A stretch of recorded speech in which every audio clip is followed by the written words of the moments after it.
સીતારામ બધાઈને આજે દહીણું દરું તો વહેલી સૂતી નથી, નવરી થઈ બેહી ગઈ છું વહેલી. ઘંટી ચાલુ કરી દીધી, અમી થઈ ગઈ અને 3:30 ઉઠીને સીધી ચાલુ કરીને બેહી ગઈ. વાગી ગયા છે 4:10. મનુષ્યના જીવનની અંદર જે છે ને કંઈક ને કંઈક ડખા હાલતા જ હોય. મનના ડખા, વિચારના ડખા અને માનસિક શાંતિને ભંગ કરનારા ડખા.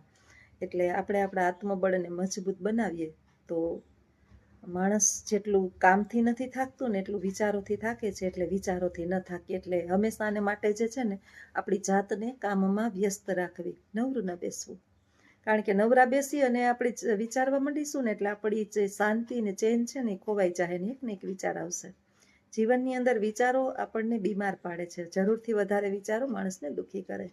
અને સ્વાભાવિક છે કે આપણે જેવું ઈચ્છતા હોઈએ એવું જગતની અંદર બધું બનતું ના પણ હોય તો એને આપણું ભાગ્ય અથવા તો નસીબ સમજી અને જીવતા શીખી જવાનું. એનાથી વિશેષ કાંઈ જ નહીં.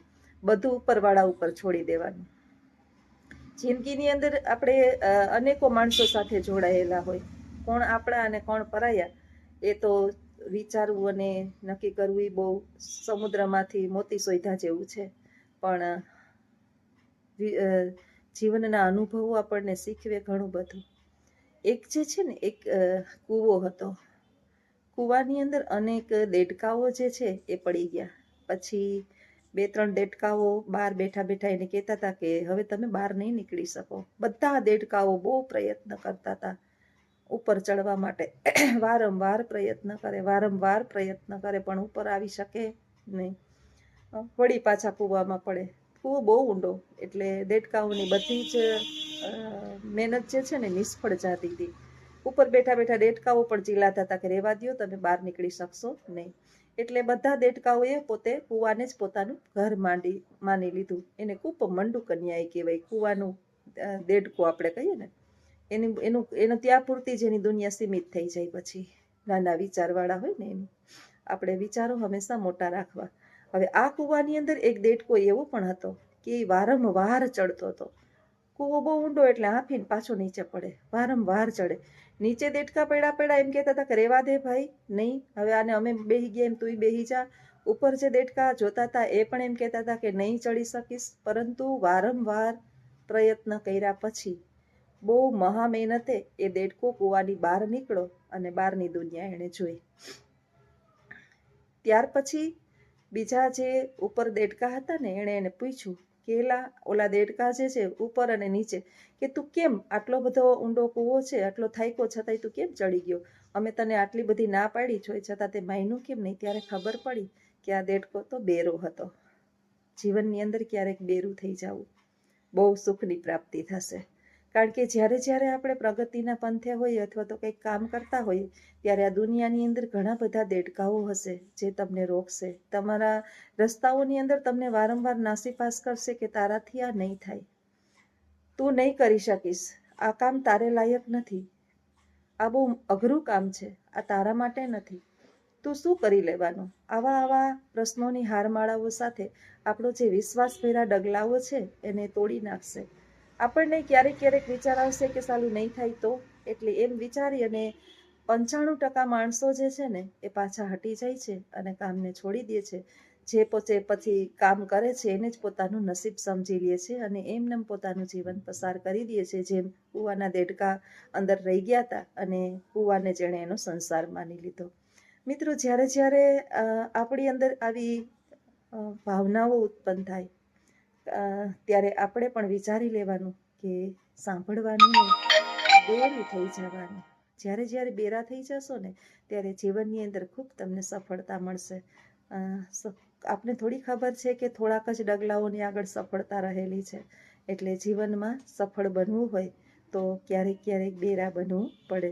તો આગળના વિડીયોમાં બન્યા રહેજો. ઘંટી જોઈ આવું, કારણ કે ઘણી વાર થઈ મેં નાખ્યું પછી મેં કચરા વાળ્યા. ઉપર દહીણું બદલાય એવી, ઘંટીમાં દહીણું નાખી એવી. કામ કરતી જાઓ અને વિડીયો બનાવતી જાઓ, મજા આવે આપણને. કામ હોય ને એ બહુ ઉત્તમ. બાવૈયા ગયા ને પછી મારું ઘણું કામ ઘટી ગયું એટલે પછી દિવસે શરીર આપણું વધવા માંડે. બહુ શરીર વધે એ સારું નહીં, વજન ઉતારવા માટે માણસને પછી કોઈ સ્કોપ ન હોય, બીમારી બધી ઘર કરી જાય. આજે જે છે ને મેં એક પોસ્ટ વાંચી, જોકે ઘણા સમયથી મારા મગજની અંદર હતું આ જ શબ્દ. વર્ગખંડની અંદર તો હું વાત કરતી જ હોય, પરંતુ આજે એક પોસ્ટ વાંચી, એની અંદર એક અભિયાન ચાલુ છે. આ અભિયાન કેવું છે તો કે ભિખારી હોય, એ ભિખારી સ્ત્રી હોય, બાળક હોય, અપંગ હોય, નિરાધાર હોય, અથવા તો કોઈ પણ રીતે દિવ્યાંગ જેને આપણે કહીએ એવું ભિખારી હોય, તો એને પૈસા નહીં આપવાના. એને આપણાથી શક્ય એટલા, જો આપણે એને વધારે આપવાની ઈચ્છા હોય અને ખરેખર એ ભિખારી ઘર માંડીને બેઠા હોય અને પોતાનું ગુજરાન ચલાવતા હોય અને એ પ્રકારના દિવ્યાંગ હોય કે એનાથી કામ ન થઈ શકે, તો આપણે કેપેબલ હોય તો આખા મહિનાની એને વસ્તુઓ આપણે બધી આપી દઈએ, એને જમાડીએ, એને પાણી, ખોરાક આવું બધું આપીએ. પણ બાળકોને તો બિલકુલ ભીખ ન આપીએ, જે અત્યારે ચારે તરફ ભીખ માગતા જોવા મળે છે. તમને થશે કે બેન શું કામે આવી ના પાડે છે, આ તો મને કે દિવસનો વિચાર હતો.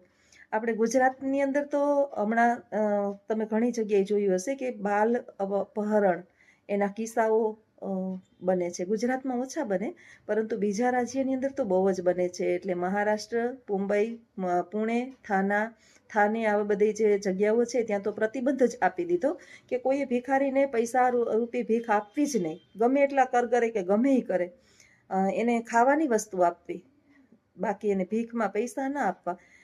ધીમે ધીમે આપણે બધા જ જે છે આ ચેન સાથે જોડાઈ જશું. જો ક્યાંક ને ક્યાંક સ્ત્રી જે છે ને એ બાળકને પોતાના કાખમાં તેડી લાચાર બિચારી થઈ અને ભીખ માગતી હોય, ઘણી વખત એના પોતાના સંતાનો હોય, આપણે ક્રાઇમની અંદર જોઈએ છીએ કે એના પોતાના સંતાનો હોતા પણ નથી, અને એ માગેલા ઉઠાવેલા કોકના બાળકો જે છે એ દવાખાનામાંથી ઉઠાવી હોય, રમતા ઉઠાવી લીધા હોય. ઘણા મજૂરોને બિચારાને પોતાના સંતાનોનું ધ્યાન રાખવાનો એને સમય નથી હોતો, તો આવા બાળકોને પણ એ ઉઠાંતરી કરી અને લઈ જાય છે, અને મા બાપ જે છે એ બાળક વિહોણા થઈ જાય છે. નાના ઉંમરથી એને ઉઠાવી ગયા હોય તો બાળકને યાદ પણ હોતું નથી કે એ કોનું સંતાન છે. સંતાન માતા પિતા વિહોણું અને માતા પિતા સંતાન વિહોણા થતા અટકે, એના માટે થઈ અને આપણે આ અભિયાન સાથે જોડાઈએ. આનું એક સારું પરિણામ એ આવશે કે ધીમે ધીમે આ જે અપહરણકર્તાઓની ગેંગ છે, જેને આપણે જાણતા રીતે જ તોડી શકશું અને પોલીસની અંદર એક મદદ આપણે રૂપ બની શકશું આપણા સમાજની અંદર.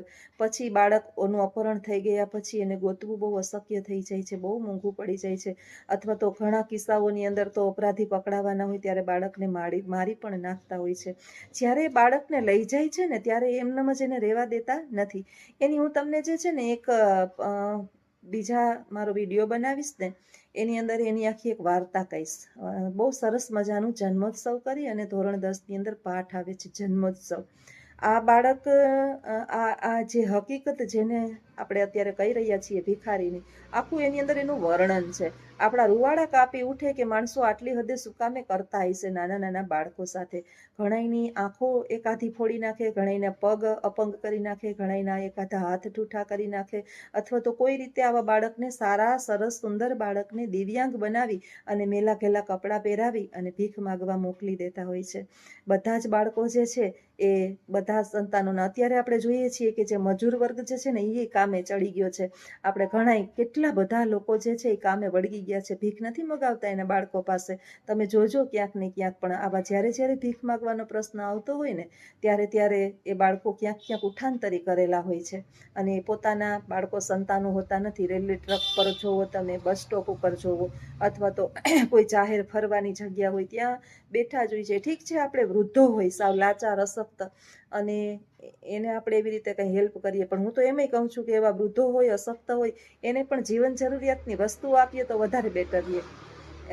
અથવા તો પૈસા તો ના જ આપીએ, કારણ કે પૈસા આપવાથી આપણે કર્મ પણ જાણતા બાંધીએ છીએ. શું તો કે જ્યારે આપણે કોકને કંઈક આપીએ છીએ ને ત્યારે આપણે એની પાસેથી કંઈક લેવું પડે. તમે જુઓ કે શાકભાજીવાળાને તમે પૈસા આપીને શાક લ્યો છો, સોનીની દુકાને પૈસા આપીને સોનું લ્યો છો, અનાજની દુકાને પૈસા આપીને અનાજ લ્યો છો, પણ તમે ભિખારીને ભીખ માગીને તમે શું લ્યો છો? એની દરિદ્રતા લ્યો છો. એટલે જાણતા અજાણતા આપણે કર્મ બાંધીએ છીએ ને એની દરિદ્રતાની સાથે આપણે સામેલ થઈએ છીએ. એટલે ભીખ માગતા થોડાક અટકી જાય અને આવા ગેંગો થોડી આપમેળે જ તૂટી જાય અને ક્યાંક પણ જાણતા જાણતા આપણે પણ એની અંદર હેલ્પરૂપ થઈએ. આપણે અંદરથી દયા આવે, બિચારા નાના બાળકોને તેડીને અમુક ઊભા હોય બાળ સ્ત્રીઓને દૂધ પીવા માટે ને, તો એને દૂધની કોથળી આપીએ, બિસ્કિટનું પેકેટ આપીએ, અથવા તો એ પોતાનું નાનું ઝૂંપડીની અંદર વાસ કરીને રહે છે તો જીવન જરૂરિયાતની અનાજ આપીએ, બાકી એને રોકડ રકમ ક્યારેય આપવી નહીં. તો આજનો આ સંદેશ મારો છે, ખરેખર કેવો છે એ ચોક્કસ મને જણાવજો. અને મારા વિચારો યોગ્ય લાગતા હોય તો વિડીયોને લાઈક કરજો, શેર કરજો અને સબસ્ક્રાઈબ કરજો. આવજો. સીતારામ.